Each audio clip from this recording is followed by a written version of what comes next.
spiritualité matrimoniale et familiale. Dans le chapitre 9 de la joie de l'amour, Amoris Laetitia, le pape François nous parle de la vie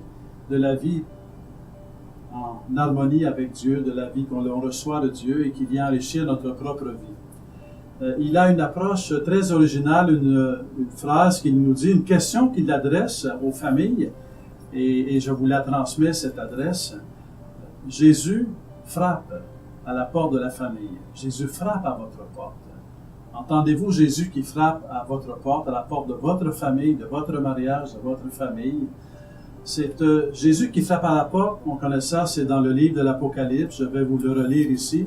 Mais ce qui est intéressant ici, ce qui est original, en même temps simple, c'est qu'il vient l'appliquer non seulement à la personne comme individu qui ouvre son cœur au Christ, mais aussi au couple marié qui veut ouvrir son cœur de couple à la vie du Seigneur et aussi la famille. Jésus qui vient frapper à la porte de la famille. Donc je vous lis le passage de la Révélation. « Voici que je me tiens à la porte et je frappe. Si quelqu'un entend ma voix et ouvre la porte, j'entrerai chez lui, je prendrai mon repas avec lui et lui avec moi. » Quand on ouvre sa porte à Jésus-Christ, quand une personne, mais quand un couple, quand une famille ouvre sa porte à Jésus-Christ, et que Jésus-Christ entre dans notre cœur et dans la vie du couple et dans la famille, qu'est-ce que Jésus-Christ apporte avec lui? Il apporte avec lui Dieu, Père et Fils et Esprit Saint. Il apporte avec lui la communion qui est en Dieu, la vie qui est en Dieu, la pleine communion qui est en Dieu. Et un peu comme on ne peut pas rencontrer quelqu'un sans aussi être transformé par lui, on accueille Jésus-Christ dans notre cœur de couple, dans notre cœur de famille. Il arrive avec la richesse de son amour et il vient transformer non seulement notre réalité personnelle, il vient transformer la réalité même du couple et la réalité même familiale. Et il arrive avec la miséricorde de Dieu, il arrive avec le don de l'Esprit Saint et ses dons de sagesse, ses dons de force pour aimer, ses dons de paix, la capacité de pardonner, d'entrer en relation les uns avec les autres. Dieu est communion. Dans nos propres vies, la communion, l'amour, la communion conjugale ou familiale, c'est un projet et nous sommes en chemin pour réaliser ce projet. Parfois nous tombons, nous nous relevons et nous continuons. Et parfois peut-être qu'on s'arrête avant de recommencer. On est en chemin. En Dieu, l'amour, la communion, le don, l'accueil du don, la réciprocité du don, la fécondité du don, c'est une réalité. C'est plus qu'un projet, c'est une réalité éternelle parce que Dieu est amour, Dieu est plénitude de communion, Dieu est fécondité de l'amour. Lorsqu'on accueille Jésus-Christ dans notre vie, on accueille la vie de Dieu dans notre vie, on accueille la communion trinitaire dans notre vie. On ne peut pas recevoir cette communion trinitaire sans être transformé par elle, sans participer à cette belle vie de Dieu.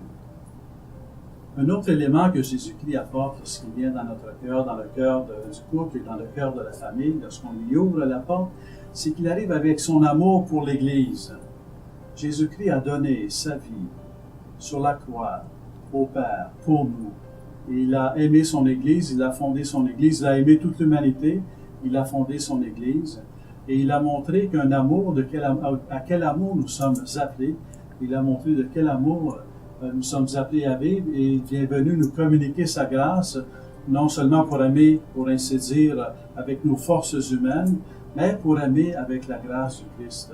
Parce que lui qui a aimé jusque sur la croix, lui qui a porté la souffrance, lui qui a porté nos péchés, nos souffrances, nos morts, mais que rien n'a pu empêcher d'aimer, qui nous a aimés jusqu'au bout, qui a pardonné jusqu'au bout, qui s'est remis entre les mains du Père jusqu'au bout, qui s'est laissé guider par l'amour, la volonté du Père jusqu'au bout. Et lorsqu'on l'accueille dans notre vie de couple et de famille, il vient nous aider à nous aimer jusqu'au bout. Lorsqu'il y a des moments de solitude, il vient nous aider à renouer la communication. Lorsqu'il y a des blessures, il vient nous aider à pardonner. Lorsqu'il y a des hésitations, il vient nous aider à être patient. Et donc, il vient vraiment nous aider à aimer et faire en sorte que les blessures, les hésitations, les tristesses peut-être, les moments de tristesse ou les moments d'épreuve qu'il peut y avoir dans une vie de famille, par la croix peuvent être transformés en source d'amour et en amour plus grand. Il vient aussi avec sa résurrection, il vient avec sa croix, mais il vient aussi avec sa résurrection, qui est pouvoir de joie, pouvoir de rayonnement de la vie, de sorte que quoi que ce soit, un peu comme la mort n'a pas pu empêcher de ressusciter, quelles que soient les difficultés auxquelles nous sommes confrontés dans notre vie de couple ou de famille, dans notre vie personnelle, aucune d'entre elles ne peut empêcher Jésus-Christ de communiquer sa vie, son amour, sa paix, et de faire de nous des instruments de sa paix parce qu'il agit en nous comme il agit à travers nous. Ce faisant, il vient transformer notre regard les uns sur les autres. L'époux voit dans l'épouse celle qui lui est donnée, confiée par Dieu. L'épouse voit dans l'époux celui qui lui est donné, confié par Dieu. L'époux et l'épouse voient dans leurs enfants ceux et celles, ces enfants, qui leur sont confiés par Dieu pour qu'ils puissent prendre soin l'un de l'autre. Il y a une autre belle expression qu'utilise le pape François, c'est que la famille, c'est l'hôpital le plus proche. C'est l'hôpital le plus proche où on prend soin l'un de l'autre. C'est l'hôpital le plus proche où chaque jour on dit « Qu'est-ce que je peux faire pour toi? Qu'est-ce que tu veux que je fasse pour toi? » Et donc, on ne peut pas recevoir Dieu en nous sans être transformé par lui, mais en même temps, sans que ça vienne à la surabondance, communiquer les uns aux autres dans la famille. On est transformé non seulement sur le plan personnel, mais toute la famille est transformée parce qu'on est rendu capable d'aimer. Et on a non seulement le désir de prendre soin de l'autre, mais on a la force de prendre soin de l'autre. On a le désir non seulement de consoler l'autre, on a la force de consoler. On désire non seulement la paix dans la famille, on a la force d'être des instruments de paix parce qu'on est unis à Jésus-Christ, parce qu'on communie à Jésus-Christ, parce qu'on croit à la grâce de Jésus-Christ. Et lorsque la famille est ainsi transformée par l'amour de Dieu, s'épanouit dans une communion, au-delà des difficultés, au-delà des défis qui peuvent être traversés, au-delà des peines, des moments de peine, la famille devient comme une cellule dans la société. L'amour qui est dans la famille déborde dans la société et en même temps une église domestique là où le Seigneur est présent et vient pacifier pour que sa joie rayonne, non seulement dans la famille, mais à travers la famille autour d'elle.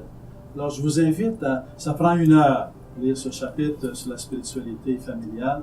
Je vous invite à le lire tranquillement, à vous laisser méditer et à vous laisser centrer sur Jésus-Christ, ouvrir votre porte personnelle, conjugale et familiale à Jésus-Christ qui vient frapper à votre porte et votre vie va être transformée et le rayonnement de votre famille va apporter une contribution enrichissante dans la société et dans l'Église.